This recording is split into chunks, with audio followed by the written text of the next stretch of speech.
Salam sejahtera bagi kita semua. Perkenalkan, nama saya Jesli Brilian Sinaga dengan NIM 41424037 sebagai ketua kelompok dari kelompok 2. Baiklah, saya akan menjelaskan di bagian void mencari mahasiswa. Baiklah, pada potongan kode ini akan mencari atau men-search nama atau NIM dari seseorang mahasiswa. Kita juga dapat pada search bagian nama kita dapat menggunakan huruf besar, huruf kapital ataupun huruf kecil, bebas. Yang penting nama lengkap. Kemudian bisa juga mencarinya dengan menggunakan NIM lengkapnya. Kemudian setelah kita memasukkan inputan data mahasiswa yang kita tuju, maka akan menghasilkan output pada seperti ini. Jadi dia akan membaca data dari txt daripada pada tampilan ini, yaitu seperti contoh nomor 1, Andika Bartolomeus Purba akan berada pada printf bagian nama. Kemudian 41424001 akan berada pada printf NIM, dan begitu juga selanjutnya seterusnya sampai pada angkatan sampai 24. Kemudian setelah kode tersebut akan dilanjut dengan program menginput jumlah semester. Jadi pada kode ini kita akan menginput jumlah semester yang kita pilih. Kemudian setelah kita menginput jumlah semester, kita juga dapat menginput mata kuliah pada semester tersebut. Misalkan kita menginput 2 semester. Jadi pada semester pertama kita dapat menginput 3 mata kuliah saja, atau bisa 8 mata kuliah. Itu terserah pada pengguna. Dan juga pada semester 2 kita dapat menginput 2 mata kuliah saja, atau 5 ataupun 8, sesuai dengan yang kita inginkan. Kemudian setelah kita menginput jumlah mata kuliah, kita juga memilih mata kuliahnya. Misalkan pada semester 1 tadi kita menginput 3 mata kuliah saja, kemudian kita memilih mata kuliah apa saja, misalkan arsitektur dan organisasi komputer, kemudian dasar pemrograman, kemudian pengenalan rekayasa perangkat lunak. Bisa juga yang lain, yaitu Delca, English, dan juga PSDW. Kemudian setelah kita memilih mata kuliah pada tiap semester yang kita tuju, itu akan disesuaikan dengan bagian switch case ini, yaitu pada kode ini dapat kita lihat bahwa printf masukkan pilihan mata kuliah, pisahkan dengan spasi, yaitu contohnya kita memilih arsitektur dan organisasi komputer dan juga Delca, yaitu kita akan memasukkan inputan 1 spasi 4, karena pada bagian ini 1 itu yaitu arsitektur dan organisasi komputer, dan juga 4 itu Delca. Itu disesuaikan dengan switch case ini. Urutannya juga harus sama. Kemudian setelah kita memilih mata kuliah tersebut, kita akan diminta memasukkan inputan nilai, yaitu ada nilai kuis, UTS, UAS, praktikum, dan tugas.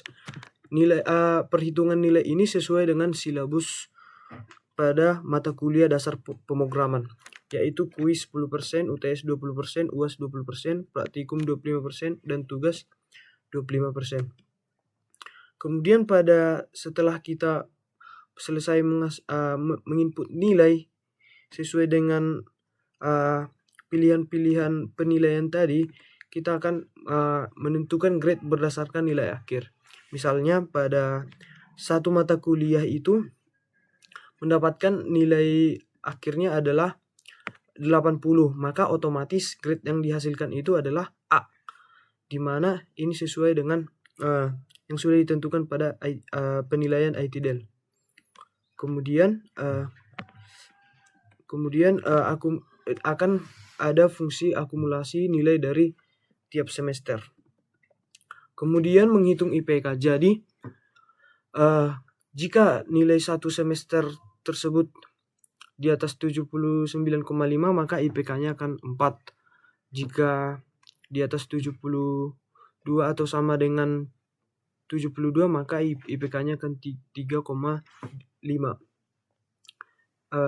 Itu dapat disesuaikan dengan semester 1 jika IPK-nya 4 dan semester 2 IPK-nya 3,5, maka kedua IPK tersebut akan dirata-ratakan. Kemudian kita lanjut pada bagian tampilkan semua mahasiswa. Baiklah, pada fungsi ini akan menampilkan seluruh mahasiswa yang terdapat di mahasiswa.txt.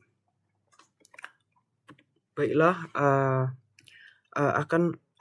akan keluar output nama, NIM, prodi, angkatan, fakultas, nilai akhir, dan grade.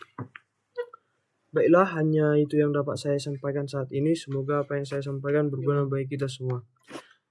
Jika ada kesalahan kata ataupun perbuatan, saya ucapkan mohon maaf. Terima kasih telah menonton video ini. Perkenalkan, nama saya Hugo Subrangkir. Di sini saya akan menjelaskan program kami yang di bagian data dosen. Di sini tujuannya untuk membaca data dosen dari file teks. Setiap data dosen dipisahkan dengan simbol yang seperti ini. Terus prosesnya adalah di sini file dibuka dengan mode baca yang tulisan R. Terus memeriksa apakah file berhasil dibuka. Jika tidak, program keluar dengan mode kesalahan. Data dalam file dibaca berbaris menggunakan fgets. Lalu setiap baris diproses, memisahkan atribut nama, nomor induk, fakultas, dan lain-lain menggunakan strtok. Lalu data yang diambil disalin ke struktur dosen list.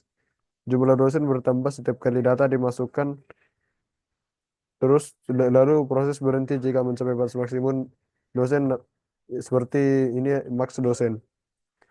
Lalu file ditutup setelah selesai. Outputnya di sini untuk memberikan konfirmasi jumlah data dosen yang berhasil dibaca. Lalu di sini ada bagian dalam mencari dosen. Tujuannya di sini untuk mencari data dosen berdasarkan nama atau nomor induk dengan membandingkan input pengguna dengan data yang tersimpan. Prosesnya adalah di sini mengubah input menjadi huruf kecil agar pencarian tidak sensitif terhadap huruf besar atau kecil. Lalu memproses setiap data dosen dalam array dosen list. Atribut nama dan nomor induk dosen juga dinormalkan menjadi huruf kecil. Membandingkan input pengguna dengan atribut nama atau nomor induk menggunakan strcmp. Hasilnya, jika ditemukan, menampilkan semua detail dosen tersebut dan menghentikan pencarian. Jika tidak ditemukan setelah iterasi selesai, menampilkan pesan tidak ditemukan. Lalu di sini ada fitur tampilkan semua dosen. Tujuannya adalah untuk menampilkan daftar lengkap semua dosen yang tersimpan dalam array dosen list. Di sini prosesnya memeriksa apakah data dosen ada seperti contoh jumlah dosen sama dengan 0. Jika ada, mencetak informasi lengkap dari setiap dosen dalam array dosen list. Lalu kita masuk ke fungsi utama. Di sini terdapat macam-macam file-file yang akan dibaca oleh program. Dan di sini saya akan menjelaskan baca data dosen. Baca data dosen atau dosen teksti, membaca data dosen dari file dosen teksti saat program dijalankan. Di sini, data dosen terdapat di case 3 dan case 4. Di case 3, dat- data mengambil input nama atau nomor induk dari pengguna dan menghapus nilai agar input memanggil fungsi cari dosen untuk melakukan pencarian. Di case 4, di sini fungsinya untuk memanggil tampilan semua dosen untuk menampilkan semua data dosen yang tersedia. Sekian, terima kasih.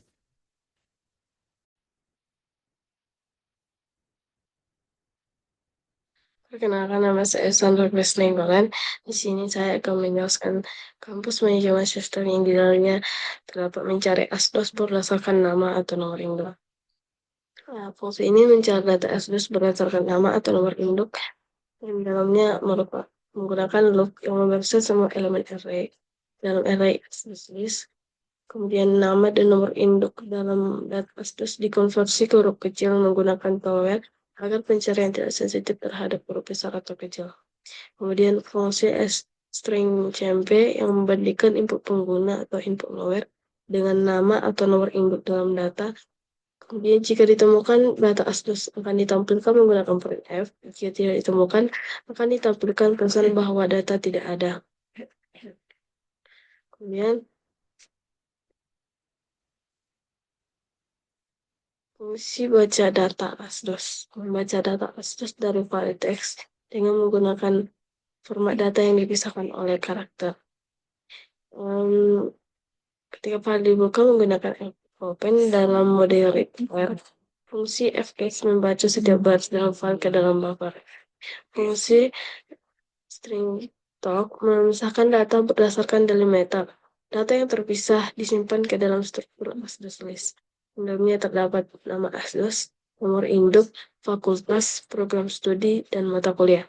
Setelah membaca semua data atau mencapai batas maksimum asdos, file ditutup dengan fclose. Kemudian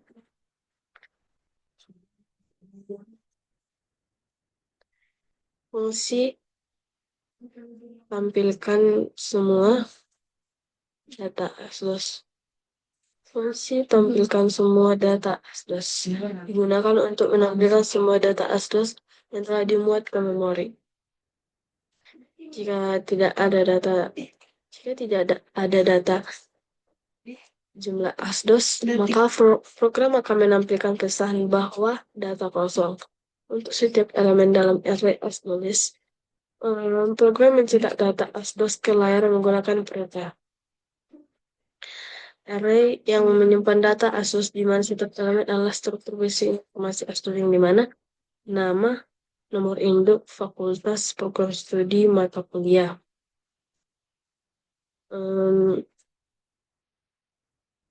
Kemudian untuk jumlah asdos yaitu variabel yang global yang menyimpan jumlah data asdos yang saat ini tersimpan di asdos list. Kemudian maksimum asdos konstanta untuk membatasi jumlah maksimal asdos yang dapat disimpan.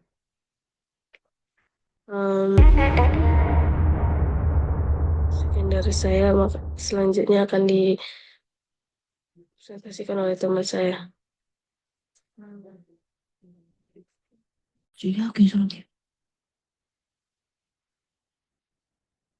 Perkenalkan, nama saya Betania Permai dengan NIM 41424059. Di sini saya akan menjelaskan mengenai sistem manajemen kampus yang terdapat di dalamnya menu untuk manajemen fakultas. Di sini manajemen fakultas yang kami buat untuk menginput data-data mengenai fakultas yang ada di dalam kampus. Kami menggunakan void karena void itu berfungsi untuk tidak mengembalikan nilai apapun setelah selesai menjalankan tugasnya. Kenapa kami menggunakan void? Fungsi dalam manajemen fakultas, void manajemen fakultas hanya dipakai untuk menjalankan perintah seperti menampilkan data atau membaca input, tapi tidak butuh memberikan hasil berupa angka atau data lain ke program utama. Jadi kita pilih pakai void karena fungsinya cuma jalan dan selesai. Kemudian di sini kami juga menggunakan if else, yang dimana if else adalah cara untuk membuat program bisa memilih jalan atau seperti boolean ya dan tidak. Lalu if else ini digunakan untuk pada suatu kondisi tertentu. Kenapa pakai if else? Karena supaya program bisa memahami pilihan yang dimasukkan pengguna seperti kode fakultas ataupun prodi. Kalau pilihan pengguna besar, program jalan sesuai dengan logika if. Kalau salah, masuk ke else. Contohnya itu yang ini, if fakultas pilihan. Kemudian yang terdapat ini ada D4 teknologi rekayasa perangkat lunak, D3 teknologi informasi, D3 teknologi komputer. Jadi jika di luar ini yang dipilih, maka muncullah else yang dimana menampilkan pesan kalau inputnya salah seperti ini. Jika dia else, maka yang muncul adalah pilihan prodi tidak tersedia. Prodi yang dipilih tidak tersedia. Kemudian kami juga menggunakan for kami juga menggunakan for, yang dimana for ini untuk cara mengulang perintah beberapa kali, biasanya untuk memproses data dalam jumlah banyak. Kenapa kami pakai for? Karena program ini punya data mahasiswa di array-nya, di dalam array yang terdapat pada mahasiswa list. Dengan for, kita bisa memeriksa setiap mahasiswa satu persatu. Misalnya, mau cari mahasiswa di prodi tertentu, si for ini akan memproses semua data tanpa harus kita tulis ulang perintah untuk setiap mahasiswanya. Kemudian, for ini juga bekerja untuk memeriksa semua mahasiswa di daftar mahasiswa list. Kalau ada mahasiswa yang prodi tidak cocok, datanya akan ditampilkan. Kemudian kami juga menggunakan printf dan scanf. Kami menggunakan printf dan scanf. Gunanya itu untuk menampilkan teks atau informasi ke outputnya atau ke layarnya. Lalu scanf kami gunakan untuk membaca inputan dari pengguna. Kenapa kami pakai printf dan scanf? Jadi program ini itu interaktif, jadi butuh cara untuk berkomunikasi dengan penggunanya. Printf ini juga kami pakai untuk memberi instruksi seperti pilih fakultas, kemudian pilih prodi, seperti itu. Kemudian scanf ini untuk membaca inputan penggunanya lah, dan menyimpannya ke variabel untuk diproses. Kami juga menggunakan strcmp, yang dimana itu untuk membandingkan dua teks string dalam bahasa C. Kenapa kami pakai strcmp? Karena di program ini kita itu perlu untuk memeriksa apakah prodi mahasiswa sama dengan prodi yang dipilih pengguna. Kemudian di bahasa C ini tidak bisa membandingkan text language pakai sama dengan 2, jadi butuh strcmp. Lalu strcmp ini kami bandingkan teksnya dengan mahasiswa list dan prodi dengan teks sarjana terapan teknologi rekayasa perangkat lunak. Kalau hasilnya 0, berarti teksnya sama. Kemudian kami juga menggunakan variabel lokal, yaitu untuk mendeklarasikan di dalam fungsi dan hanya bisa digunakan di dalam fungsi tersebut. Kenapa kami pakai variabel lokal? Supaya variabel tidak bentrok atau kayak tabrakan atau konflik dengan variabel di bagian lain program. Contohnya fakultas pilihan, prodi pilihan, dan count yang digunakan hanya dalam manajemen fakultas. Nah, seperti ini. Ini, kami menggunakannya di bagian sini. Kemudian, setelah itu, semua elemen ini mulai dari void, if else, for, printf, scanf, strcmp, dan variabel lokal kami gunakan agar dia lebih interaktif, juga lebih terstruktur. Demikian dari saya, terima kasih.